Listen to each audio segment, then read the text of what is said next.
tey jii 13 mai 2022 bokk na ci li ñuy fàttaliku juróomi at ci ginnaaw askan wi nekk fële ca Bargny génn di ñaxtu ne bugguñu ñu amal ab centrale à charbon foofu le rawatina ca Sendou ndax njeexital yi mu mën a am ci kéew mi ak ci seen i yëngu-yëngu lu ci mel ni ci wàllum napp gi loolu la ñuy dem fàttaliku ak yeneen xew-xew ci 13 mai ñu dellu si waat.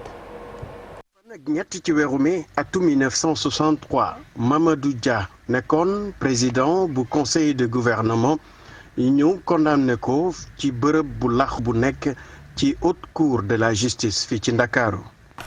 fukki fan ak ñett ci weeru mai atum 2016 mu yemook juróom-benn fukkeelu yoon ak juróom-benn bu congrès bu organisation bi ñu amal ca Mexique doomu Sénégal bi di Fatma Samba Diouf Samoura ñu tàbb ko secrétaire général de la fédération internationale de football association ñu gën ko xam ci FIFA ki nga xamante ne nag ba muy dugg Nations Unies daanaka ñaar fukki at ak benn la am jot na fa toog ci ay poste de responsabilité yu bëri rawatina programme alimentaire bu ONU fukki fan ak ñett ci weeru mai atum 1990 Serigne Abdou Khadr Mbacké laxu foofee ca Touba kooku nga xamante ne moo nekkoon ñeenteelu xalif général des Mourides ndonoom nag ki nga xamante ne mooy Serigne Salim Mbacké moo ko wuutu woon. ñu ñëwaat ci xew-xew bu amoon yemoo woon ak fukki fan ak ñett ci weeru mai atum 2017 ñu amaloon ay manifestation yu am solo ca Bargny foofee nag ñenn ci askan wi ne woon lii di centrale à charbon bëgguñu ko woon gis ci seen diwaan centrale boobee nag naroon amal li nga xamante ne mooy aju ci wàllu électricité daanaka téeméer boo jël fukk yaak juróom ñu jagleel ko ñi nga xamante ne ñooy askan wi ngir jële fi délestage maanaam courant yi daan coupé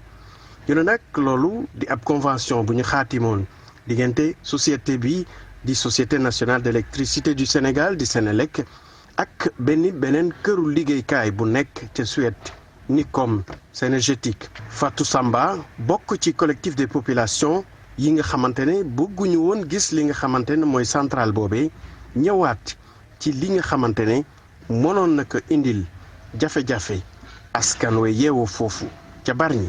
si li ñu xam mooy une centrale à charbon warut a nekk si biir dëkk te ñoom si seen étude d'impact environnemental et social dañu wax ne centrale bi est à 2 kilomètres si village bi nga xamante ne moo gën a jege te or que la centrale est au cœur du site de transformation fa nga xamante ne plus de 1000 femmes ñoom ñoo fay daan seen doole ndax ku nekk xam na ne Bargny boo ne Bargny c'est la pêche te boo ne pêche la transformation forcément ñooy ànd te mu couvrir lu ëpp 70% de l'économie locale bon bu ñu fay def une centrale à charbon bëggoon nit ñi jóg ndax kenn bañul développement kenn bañul aussi Sénégal am électricité mais lan mooy njëgam ndax nit ñi dañuy dee pour électricité boobu mën a taxaw si Bargny ndax nit ñooñu dañuy ñàkk seeni dëkkuwaay ngir Sénégal am électricité ndax aussi nit ñi dañuy feebar ngir Sénégal mën a am électricité loolu moo tax ma ne lan mooy njëgam.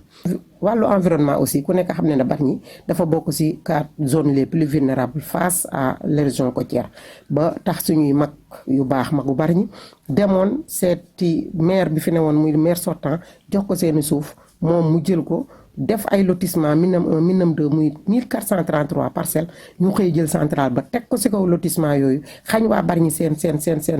i dëkkuwaay xañ waa Bargny environnement bu baax xañ waa Bargny économie bu ñu mën a dunde ñu nekk côte à côte ak la centrale te muy émettre ay produits toxiques muy charbon bi di it am bu charbon bu ñu taalee charbon ba pare mu am ay cendre yooyu itam ku nekk xam ne dafa dangereux ndax dem nañu ba ñoom ñi ko moom sax amuñu nuñ ko def ba tey jii boo demee mu nga nekk ay tas nekk ci biir centrale à charbon bi te xam nañ ne protocole boobu ñu signé woon ne mairie la ak Sénélec ak centrale bi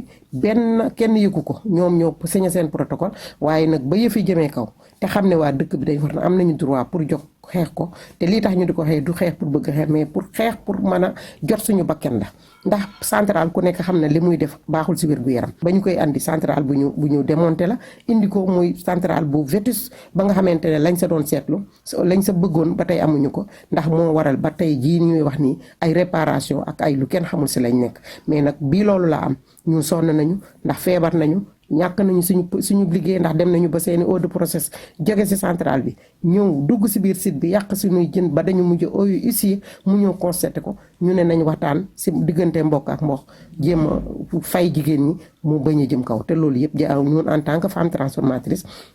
dal nañu. Combat contre la centrale. Nous devons être à l'avant-poste. Personne n'est mieux placé que les femmes.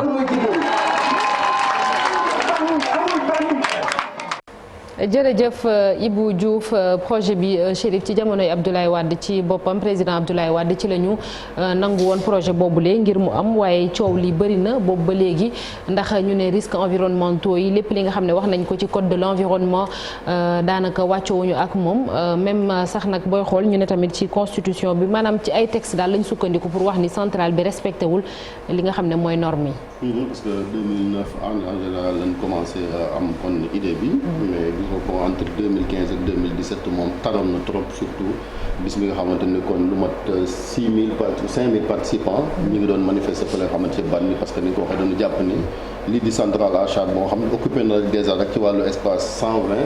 hectares yoo xamante ni déjà nee na nangu nañ seen suuf muy accaparement des terres yoo. parce que ñi victime érosion côtière bi la ñu waroon a reloger foofu noonu voilà ñoom ñu jox leen ko. ñu ngi nangu seen suuf si jëm ci wàllu kon accaparement des terres mbirum pollution aussi am na ci wàllu santé aussi la même chose muy femme transformatrice yi nga xamante tamit gis nga ko dafa demoon ba am impact ci seen ab liggéey moom moo taxoon ñu doon manifester parce que charbon bi ñu ko waroon a jëlee Afrique du Sud ngir mu faire fonctionner li nga xamante ni moom mooy boobee centrale mais ñoom demoon nañ ba yëmul rek ci manifestation dem nañ ba déposer ay plainte ci banque yi nga xamante ni ñoom ñoo financé projet bi pour rek dénoncer lii di wàllu politique bi nga xamante ni après jafe-jafe amoon nañ seen diggante ak Senelec surtout jamonoy Matar Cissé mi nga xamante ni mu fi nekkee DG Senelec il a essayé plusieurs fois jéem a convaincre sur l'opportunité d'installer li nga xamante ni mooy centrale à charbon. délégation sax bu ñu jëloon yabal leen yóbbu leen ca Maroc ngir wan leen benn exemple bu am foofu mën leen convaincre ba tey itam ci opportunité projet bi boo xamante ne amoon na ci mais loolu taxul mu yey askan wi mooy comme projet bu mel ni rek dépollution baie de Hann amoon na ci la même chose population yi moom dañ leen réticente parce que dañuy jàpp ni seen avenir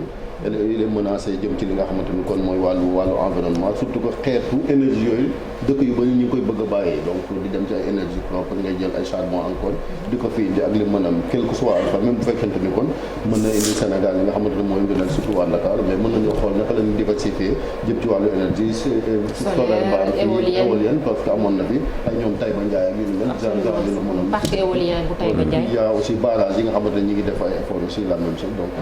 c'était pas opportun. Marcel, te pourtant mars 2021 octobre bu ma juumul kon boog ministre des énergies Sophie Gladima nee na li ñuy def mooy jël centrale bi soppi ko def ko centrale à gaz ndax Sénégal léegi mu produire gaz ngir xëy na mën a wàññi risques environnementaux yooyu lee dalal xelu askan wi tam. waaw après je suis pas trop technique pour savoir ndax c'est une meilleure solution centrale à gaz. D'après les études, ouais. Voilà c'est ça mais bon opportunité bi mooy comme que ñu ngi koy nar a commencer produire gën a yokk li nga xamante ne moom mooy fi ñu koy produire c'est plus judicieux à rappeler que c'est un véritable poids environnemental dans cette zone ndaxte cimenterie itam déjà am na fa te nit yaa ngi mu ngi lor foofu ay nit ci wàllu genre poussière yi muy faral di dégager et puis par rapport aux banques qui ont reçu ces plaintes là ñuy fàttali que Banque africaine de développement moom moo financé projet bi donc centrale bi moom li mu waroon pomper c'est à hauteur de 15 000 mètres cubes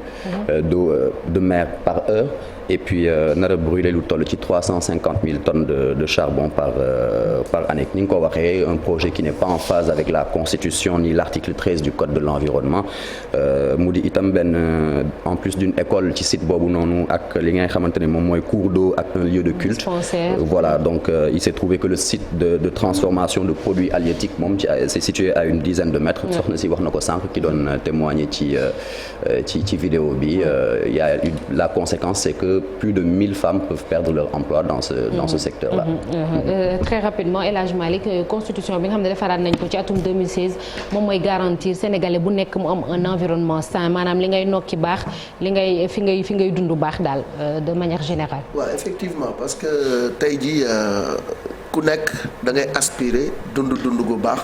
nekk ci environnement bu nga xam ne environnement bu sain la. te loolu constitution Sénégal moo ñu ko jagleel mais aussi article 13 du code de l'environnement dafa am lu nga xam ne moom la wax ci genre usines yu mel nii nga xam ne installation de niveau 1 la bu nekkee installation de niveau 1 da nga ko war a def fu nga xam ne dafa sori askan bi mais l'usine là à charbon fi mu nekk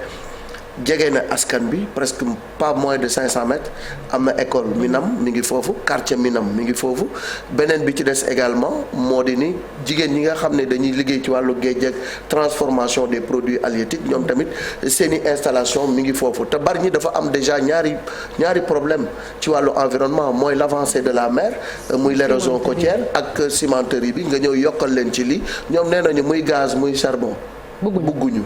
wax dëgg yàlla bugguma bu ko fi def te ñoom napp la ñuy dundee te centrale bi dafay soxla ndoxu géej gi pour refroidissement yi te ndox boobu dañ koy delloowaat ci géej gi mën na indi ay njeexital ci li nga xam ne moo di jën yi donc loolu yëpp dafa am ay réel problème d'environnement le Sénégal a ratifié les accords de Paris le Sénégal en matière d'environnement am na lu nga xamante ni la préservation de l'environnement xaatim nañu ko nañ ko jéem a respecter mais bu ñu lor askanu Bargny. Merci beaucoup El Hadj Malick merci léegi dañuy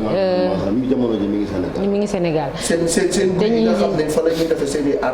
mooy baobab sacré yi voilà nee nañ mi ngi ci biir enceinte centrale bi léegi dañuy jàll appelay ci beneen ponk muy xibaar yi ak Cheikh Tidiane Diaw.